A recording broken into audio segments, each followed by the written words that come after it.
પાલા હોય પાલિયા હોય એ ચાહે અમારા ધારિયા હોય અમે શણગાર માટે નથી મૂક્યા। જે દિવસે તમે વાલિયાના પ્રોજેક્ટમાં અમારા લોકોની જમીનો છીનવવાની વાત કરશો, જે દિવસે તમે ડમલાઈના પ્રોજેક્ટમાં અમારા લોકોની જમીનો છીનવવાની વાત કરશો, તે દિવસે ચૈતર વસાવાની આગેવાનીમાં અહીંયા ખૂબ મોટું આંદોલન થવાનું છે।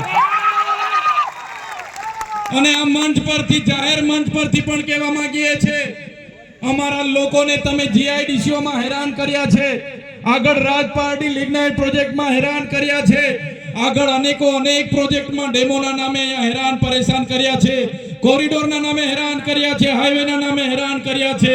અમારા લોકોને તમે આ વિસ્તારમાં હેરાન કરવાનું કામ કર્યું છે। ત્યારે આવનારા દિવસોમાં લિગ્નાઇટ પ્રોજેક્ટ જે પણ તમે લાવવા માંગો છો, જે પણ તમે હાઈ સ્પીડ કોરિડોર લાવવા માંગો છો, એની માટેની લડત અમે લડવા તૈયાર છે, પણ તમને એક ઇંચ જમીન આપવાના નથી। અમારે આવનારા દિવસોમાં પાડેલેવાડી કરવી પડશે તો પાડેલેવાડી પણ કરીશું, અને અમારે નેપાળવાડી કરવી પડશે તો ગાંધીનગરમાં જઈને આ વાલિયા અને ઝઘડેના લોકો માટે નેપાળવાડી કરવા પણ અમે તૈયાર છે। આ ગ્રાઉન્ડમાં આપણે બેઠા છે, એ ગ્રાઉન્ડના માલિક ચંદ્રકાંતભાઈ વસાવા સમસ્ત આદિવાસી સમાજના પ્રમુખ છે। એમને રાજકારણ સાથે કોઈ લેવા દેવા નથી। સમાજનો કોઈ ભૂખ્યો તરસ્યો માણસ આવી અહીંયા ઉભો રહે, કોઈને પણ કોઈ મદદની જરૂર પડે તો પટાક દઈને પહોંચી જાય, દાન કરે।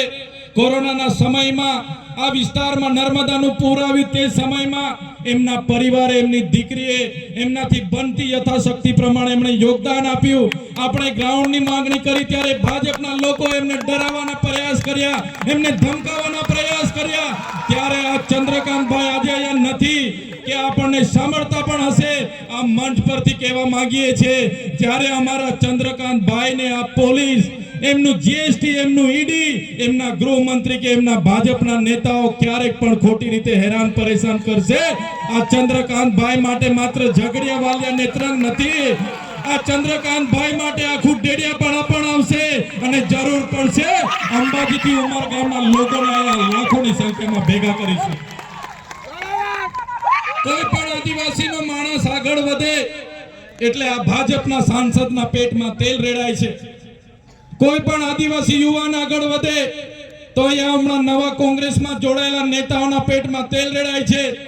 ત્યારે એ લોકોને હું કહેવા માંગુ છું, આમ આદમી પાર્ટી એ નેતૃત્વ પૂરી પાડનારી પાર્ટી છે, અને આવનારા દિવસોમાં કોઈ પણ આદિવાસી કોઈ પણ બિઝનેસ સાથે જોડાયેલો હશે, કોઈ પણ નોકરીમાં જોડાયેલો હશે, કોઈ પણ જગ્યાએ આગળ વધતો એના ટાટિયા ખેંચવાનું કામ જો આ ભાજપના કોંગ્રેસના નેતાઓ કરશે તો એ લોકોને પણ એમના ઘરે જઈને એમનું પાણી અમે મપાવી દઈશું।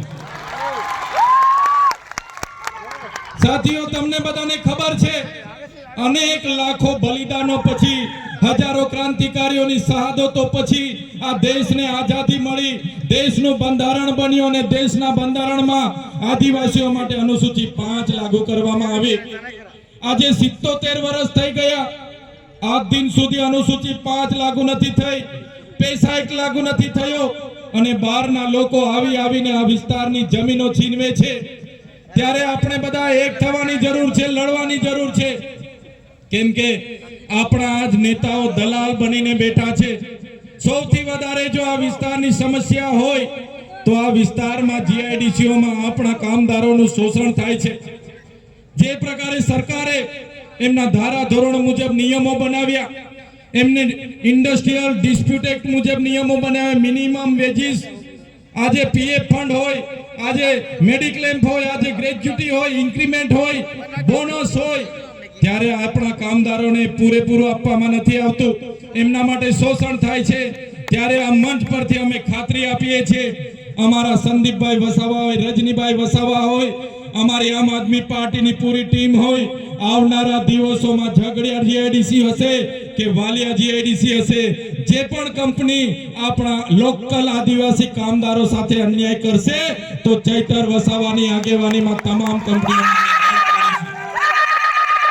રેડ પાડવામાં આવશે, અને સરકારના ધારા ધોરણ મુજબ, નિયમો મુજબ, કાયદાઓ મુજબ એમને ન્યાયિક રીતે એમને જો પૂરેપૂરી સવલતો નહીં મળશે તો આવનારા દિવસોમાં એક કંપની વાળાઓને પણ આ મંચ પરથી કહેવા માંગુ છું, જે 85% રેશિયો લોકલ લોકોને કાયમી કરવાનો છે, કંપનીના એમ્પ્લોય બનાવવાનો છે, જો એનો અમલવારી આ જીઆઈડીસી ઝઘડિયા અને વાલિયા નહીં કરશે તો આવનારા દિવસોમાં તમે પણ તૈયાર રહેજો, અમે પણ તૈયાર છે એક એક કંપનીમાં જઈને એમના પાટિયા પાડી દેવાના છે। સાથીઓ, અમે રાજનીતિમાં એટલા માટે આવ્યા છે, શું જરૂર હતી ચૈતર વસાવાને સરકારી નોકરી છોડીને રાજનીતિમાં આવવાની? શું જરૂર હતી નિરંજનભાઈ વસાવાને પોતાનો ધંધો છોડીને રાજનીતિમાં આવવાની હતી?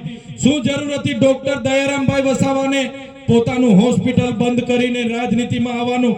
શું જરૂર હતી રજનીભાઈને પોતાનો બિઝનેસ છોડીને રાજનીતિમાં આવવાનું? સાથીઓ, અમે પરિવર્તન ઈચ્છીએ છીએ।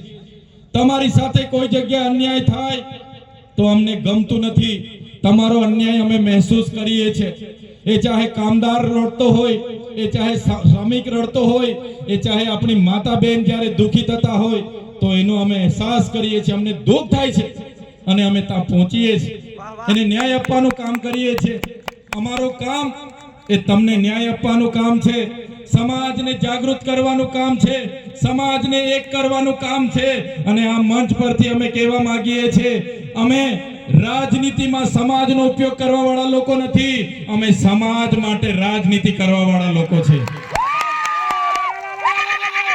સમાજના હિતો સામે અમારા વ્યક્તિગત હિતોને અમે ક્યારે પ્રાધાન્ય નહીં આપીશું।